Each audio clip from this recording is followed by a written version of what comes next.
본격적으로 이제 요한복음을 요한계시록을 이제 조금 조금씩 이제 나눠서 설명하는 이제 시간을 갖겠습니다. 제가 요한계시록을 이제 구조할 때 이 많은 이제 시행착오도 겪었고 또 요한계시록을 이해하면서 어떻게 이해하는 게 좋은지 도저히 눈에 보이지도 않고, 그래서 제가 일일이 이렇게 구조를 이렇게 좀 만들어 봤습니다. 그래서 각 성경 구절을 이런 형태로 만들었고, 그 보통 이제 동그라미 이런 형태는 이제 인격을 나타내는 걸로 사용하면 되겠고, 그다음에 이제 설명하는 것은 이제 이렇게 막대를 사용하고, 그다음에 이제 다 되질 않아요. 그러면 이제 뭐 중요하다라고 생각되는 단어들은 이런 박스로 만들고 이렇게 이제 설명을 했습니다. 그러니까 이제 참고하시면서 이제 뭐 이걸 잠시 동영상을 보다가 멈춰도 잘 볼 수 있도록 제가 했습니다. 그리고 제가 여기 지금 밑에 페이지가 나오는데, 페이지가 이제 이렇게 구조화되어 있는 것은 아마 한 50페이지 가량, 한 60페이지 가량 되는 것 같고,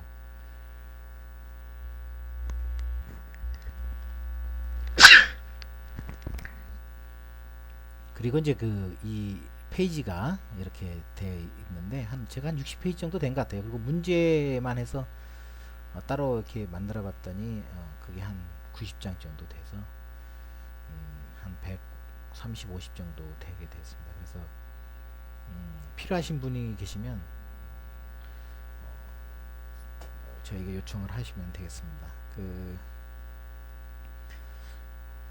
책을 만들고 싶긴 한데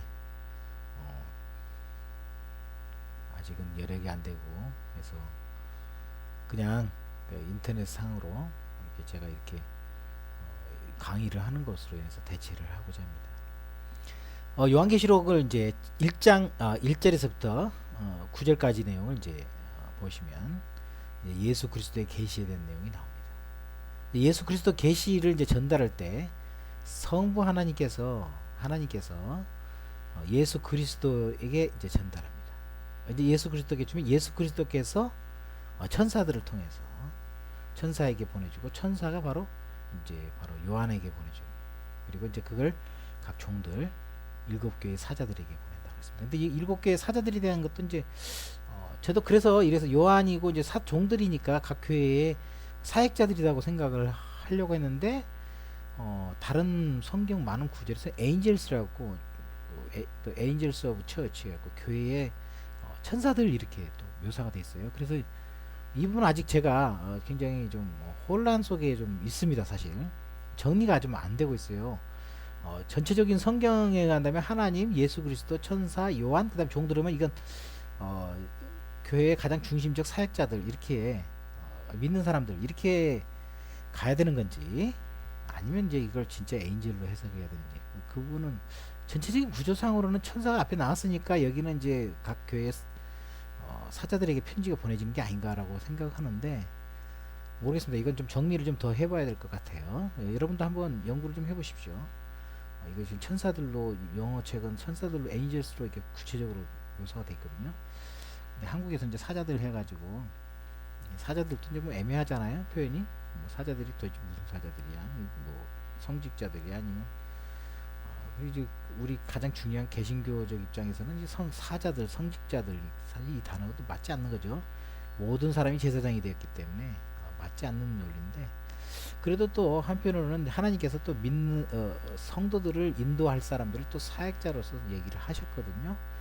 그러니까 또 직책에 있어서의 분리지 어떤 계급에 있어서의 수직 관계라고 보시면 그건 문제가 되는 거예요. 그렇게 보는 건 좀 잘못된 건데, 그렇다고 해서 말씀을 전하는 자들을 경시하라고는 또 성경에서는 얘기하고 있지 않거든요. 아마 이 사자들은 아마 교회에 소속되어 있는 어떤 말씀을 전하는 자들 이렇게 해석하는 것도 나쁘지는 않을 것 같아요. 엔젤스로 많은 영어 성경이 번역되어 있어가지고 제가 조금 혼돈을 좀 가진 경험이 있습니다. 그래서 이건 어떤 목사님들은 이걸 각 교회의 어떤 사역자들, 교회를 맡고 있는 분들 이렇게 해석하는 경우도 있고, 또 어떤 분들은 이제 거의 답은 이게 좀 굉장히 어렵습니다. 이게 학설의 어떤 논쟁이 있어요. 그러니까 논쟁이 있을 수 있는 구조입니다. 사실은 이게 요한이 직접 편지를 썼으니까 각 교회의 어떤 그 중심적인 그런 사역자들이라고 얘기를 할 수 있을 것 같은데, 왜 그 에인지스로 번역이 되어 있는지 한번 연구해 보십시오. 하여튼 하나님께서 예수 그리스도께서 전달해서 천사들에게 예수께서 주신 다음에 이걸 요한에게 이제 요한이 받고 이걸 이제 각 교회에 전달되는, 이렇게 보시면 되겠습니다. 그래서 여기도 똑같습니다. 제가 처음에 성부, 성자, 성령을 제가 언급했던 이유는 바로 여기에 지금 요한계시록 1장 1절에서 그게 나와요. 이 성부라고 하는 분이 바로 알파와 오메가로 소속되어 있고 이제도 있고 전에도 있고 장차 올 자라, 이렇게 해석을 하고 있습니다. 그리고 이 전능자다라고 했고요. 이 아버지, 그 성부와 다른 그 아들이 있는데 아들에 대해서 설명을 해주고 있습니다. 그래서 아들에 대해서 성자 예수 그리스도라고 얘기하고 있고, 충성된 증인, 죽은 자 가운데서 먼저 나시고, 이건 분명하게 예수 그리스도를 나타난 거죠. 그 다음에 땅의 임금들의 머리고, 우리를 사랑하시고 그의 피로 우리를 죄에서 해방시켰고, 다 예수 그리스도에 해당되는 거 맞죠? 우리를 하나님 아버지 나라를, 아버지 하나님을 위하여 나라와 제사장 삼았다. 이게 지금 아버지가 여기잖아요, 그죠? 하나님, 성부 하나님 말입니다. 그래서 예수 그리스도께서 바로 우리를, 하나님 아버지를 위해서 우리를 뭘로 만들었냐? 나라와 제사장으로 삼았다는 것입니다.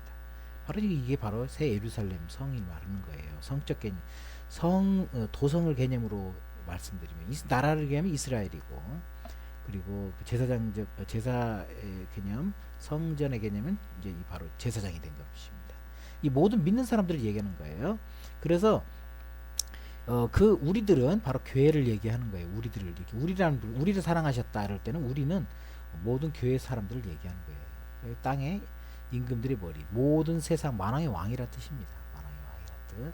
예수 그리스도께서 바로 그렇답니다. 그래서 이 성부, 성자, 성령으로부터 은혜와 평강이 온다라고 나와 있습니다. 삼일체 개념을 정확하게 묘사를 하고 있습니다. 그래서 은혜와 평강이 우리에게 오는 것이죠. 왜? 우리를 예수 그리스도께서 죄에서 그의 피로 우리를 살리셨어요. 해방시켰었어요.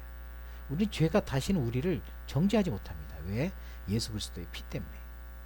예수 그리스도 피 때문에 그렇습니다. 그래서 구원은 우리의 힘에 의해서, 나의 의로운 행위에 의해서 된 것이 아니라 우리 주 예수 그리스도의 피로 된다는 것. 사도 바울이 얘기한 그대로 얘기하고 있는 겁니다. 사도 바울이 그때 얘기하지 않습니까? 우리가 이렇게 의롭게 된 것은 우리로 행위로 말미암지 아니하고 오직 우리 주 예수 그리스도의 십자가의 공로 때문에 그렇다. 이게 동일하게 얘기하고 있습니다. 그것은 하나님께서 우리에게 주신 나의 의가 아니라 하나님의 의라는 겁니다. 계속 우리 싸움은 하나님의 의와 나의 의의 싸움이에요. 성경은 그 얘기 계속하고 있는 겁니다. 유대인들이 왜 넘어졌습니까? 왜 바리새인이 넘어졌습니까? 그들은 자기 자신의 의로 하나님의 영광에 도달할 수 있다고 생각한 거예요. 불가능합니다. 이건 불가능해요. 그러니까 유대인들은 60점 70점만 맞아도 합격한다고 생각할지 몰라도 하나님은 그렇게 보여주고 있지 않습니다. 100점 만점이 맞아야 돼요. 100점 만점 인간이 못 맞으니까 하나님께서 100점 만점 맞게 만들어주신 거예요. 그게 예수님 피밖에 없는 거예요. 그것이 하나님께 우리 죄를 처리하는 방식이라는 겁니다.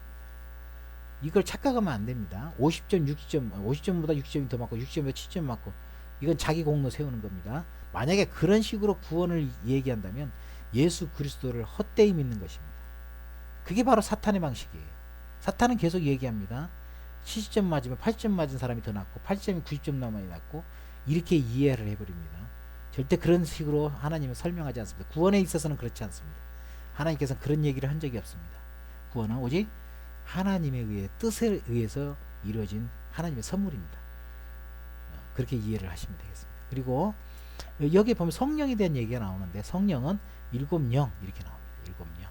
일곱 영이라고 나오니까 또 다신교적 해석으로 해서 하는데 아닙니다. 일곱 영, 나중에 뒤에 계시록 5장에서도 나오고 스가랴에서도 나오는데요. 일곱 눈 가지고 이것은 예수 그리스도의 눈입니다. 그러니까 이거 삼위일체 개념이 들어있는 거예요.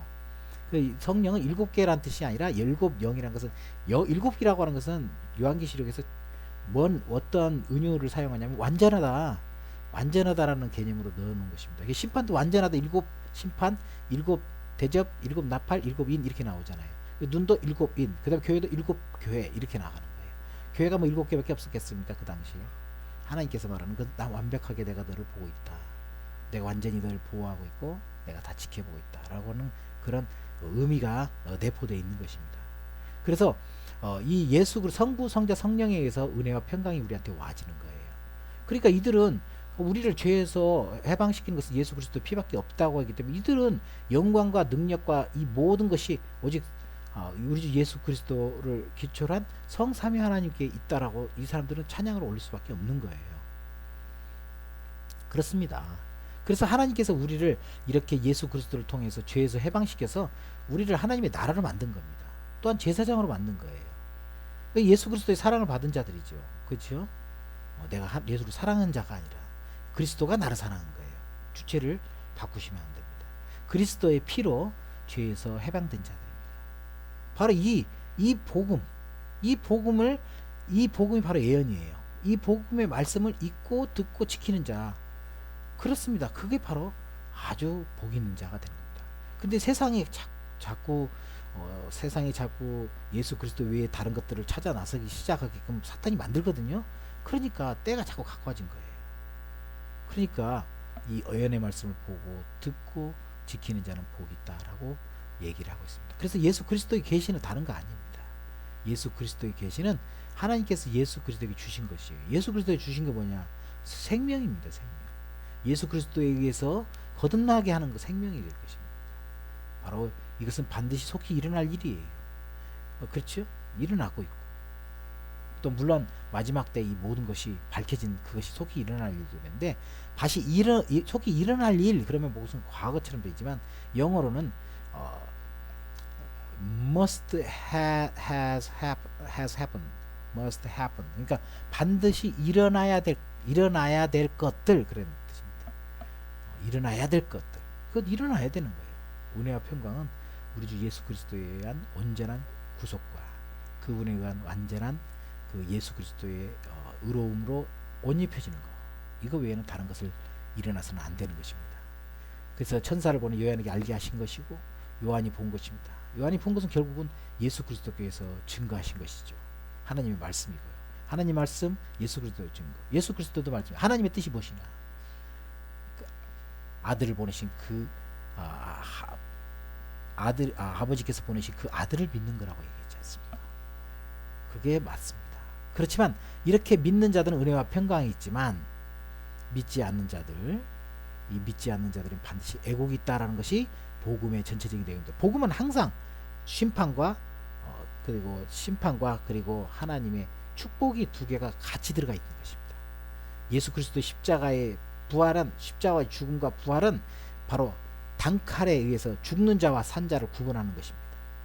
바로 이 예수 그리스도가 오실 때 각 사람이 볼 것인데 모든 사람이 보는 겁니다. Every eye 이렇게 됐습니다. 모든 사람이 볼 건데 찌른 자들마저도 볼 건다는 것입니다. 그러니까 모든 자가 과거 현재 시간적 개념에 상관없이 볼 것이랍니다. 그때 땅에 있는 모든 족속, 이 땅에 있는 족속이라는 것은 이 지상에 살고 있다는 뜻이 아닙니다. 이 하늘이라는 뜻은 예수 그리스도의 복음을 믿는 자들 이렇게 얘기를 제가 말씀드렸잖아요. 그렇지 않는 자들 땅에 있는 모든 족속은 울을 수밖에 없는 거예요. 성경은 요한복음은 1장 1절에서 벌써 은혜와 평강 그리고 애곡 이 두 가지 심판이 일어날 것이라는 것입니다. 이것이 잘 나타나 있는데 이것은 예수 그리스도에 의한 십자가의 죽음과 부활에 의해서 살려지는 해방받는 자들만이 누리는 바로 평강과 은혜라고 하는 것입니다. 하나님과 영원한 평화의 조약을 체결해 낸 것입니다. 누구를 통하여? 우리 주 예수 그리스도를 통하여 그렇습니다. 그래서 예수 그리스도를 거부한 자들은 구름 타고 오실 때 영광 중에 예수 그리스도께서 오실 때 애곡할 수밖에 없다는 것입니다. 여러분 요한계시록 전체가 바로 여기에 다 응축되어 있는 것입니다.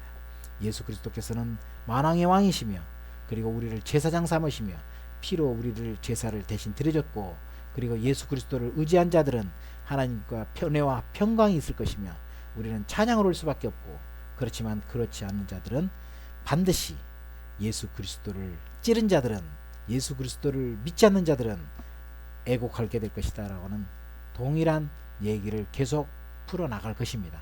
요한계시록은 이걸 가지고 이 주제를 가지고 계속 말하고 있는 복음서입니다. 그것을 잊어버리지 마시고 이 본질을 먼저 설명하고 그리고 거기에 대한 해당되는 여러 가지 소재들 그 다음에 여기에 대한 여러 가지 것들은 여러분께서 너무 지나치게 매몰되지 않고 복음과 죄와 의와 나의 의와 하나님의 의와 그런 것을 구별할 수 있는 그런 안목을 가지시기 바랍니다. 예수 그리스도께서 오십니다. 그때 우리는 은혜와 평강이 넘칠 것입니다. 찬양할 것입니다.